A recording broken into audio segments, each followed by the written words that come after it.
Bertrand Russell, one of the 20th century's most prominent philosophers, is known for his extensive work across various fields of philosophy, mathematics, and logic. His book The Problems of Philosophy, first published in the year 1911, stands as a significant introduction to some of the central issues of philosophical inquiry. It is a concise but profound exploration of key problems that have occupied philosophers throughout history, ranging from the nature of reality to the limits of human knowledge. Russell sought to provide a clear and accessible overview of these topics, which made the book an important text for both students and general readers. The work introduces foundational ideas related to epistemology, metaphysics, and the philosophy of language, making it one of the most influential texts in contemporary philosophy. Russell's philosophical perspective was shaped by his belief in logical analysis and scientific inquiry. Influenced by the developments in logic and mathematics of his time, particularly those associated with Gottlob Frege and David Hilbert, Russell aimed to apply the precision and rigor of formal logic to philosophical problems. His commitment to empiricism, the view that knowledge arises from sensory experience, also plays a central role in the problems of philosophy, as he seeks to address age-old questions about the relationship between the mind and the world, philosophy and the question of knowledge. One of the central issues in the problems of philosophy is the question of what can be known.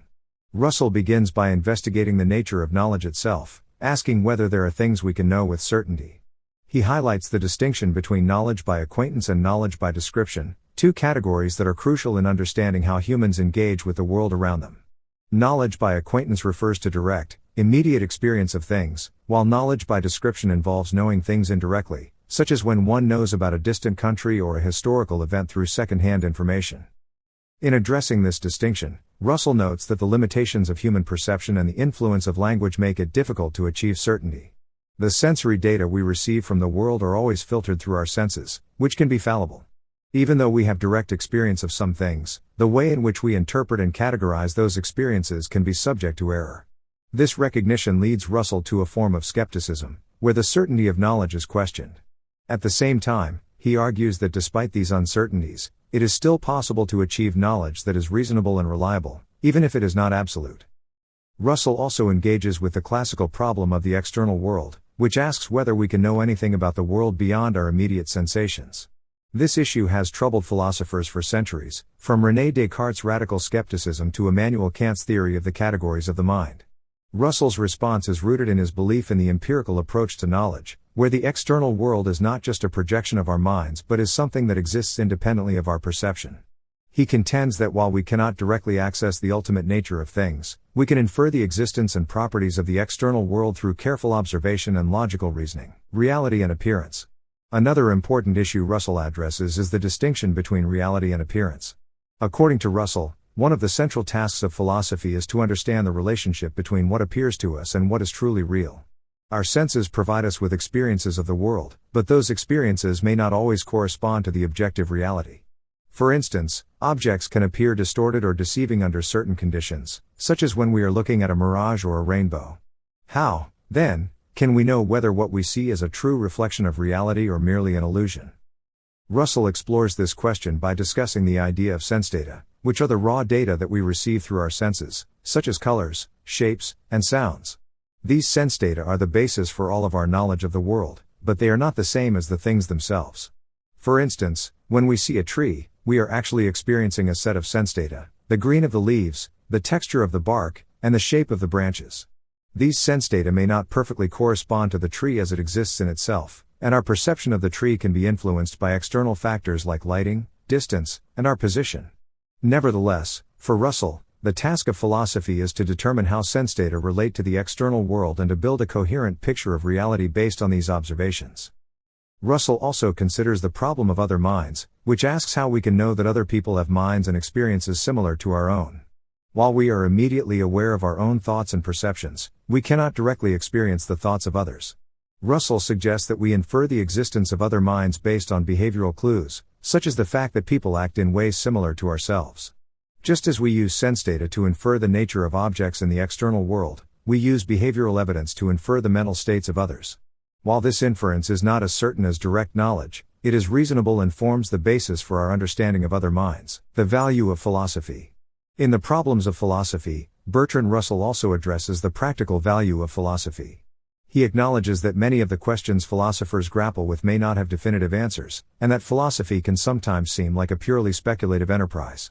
However, he insists that philosophy is valuable not because it provides concrete answers, but because it helps to expand our intellectual horizons and challenges our assumptions about the world. Philosophy, in this sense, fosters a sense of intellectual curiosity and openness to new ideas. Russell writes that philosophy can also help to make life more meaningful by encouraging us to reflect on fundamental questions about existence. The process of questioning, doubting, and searching for understanding is, in itself, a valuable exercise that enriches the human experience. He contrasts philosophy with the sciences, noting that while the sciences focus on discovering empirical truths and solving practical problems, philosophy engages with the more abstract and foundational aspects of knowledge. Philosophy addresses questions that cannot be settled by scientific observation alone, such as the nature of truth, the limits of human knowledge, and the purpose of human life. Moreover, Russell argues that philosophy can help to alleviate the anxieties and uncertainties that arise from our everyday existence. By contemplating fundamental questions, we are able to gain a greater sense of perspective on our own lives and on the world as a whole. The philosopher, according to Russell, is able to approach life with a sense of humility and wonder, recognizing that human knowledge is limited and that there is much we do not understand. Philosophy and the search for certainty. One of the central themes of the problems of philosophy is the search for certainty. Russell recognizes that human knowledge is fraught with uncertainty, and that many of the problems of philosophy stem from our inability to achieve absolute certainty about the nature of reality. This recognition of uncertainty, however, does not lead him to a position of total skepticism. Rather, he argues that while certainty may be unattainable in many areas, we can still arrive at knowledge that is more reliable than mere opinion. Russell emphasizes that philosophical inquiry involves a careful, systematic process of examining evidence, analyzing concepts, and questioning assumptions.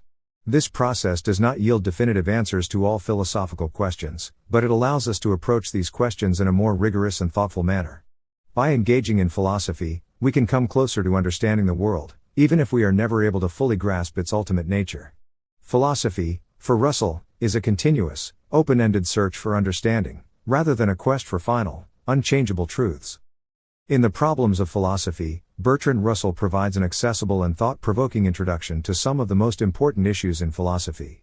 From the nature of knowledge to the distinction between reality and appearance, Russell explores a range of topics that continue to be central to philosophical inquiry. Through his logical analysis and empirical approach, he encourages readers to question their assumptions and to engage with the world in a more thoughtful and reflective way. While he acknowledges the limitations of human knowledge, he also asserts that philosophy has value in helping us understand the world and our place in it. For Russell, the practice of philosophy is not about finding final answers but about engaging in a process of critical inquiry that enriches our lives and broadens our intellectual horizons.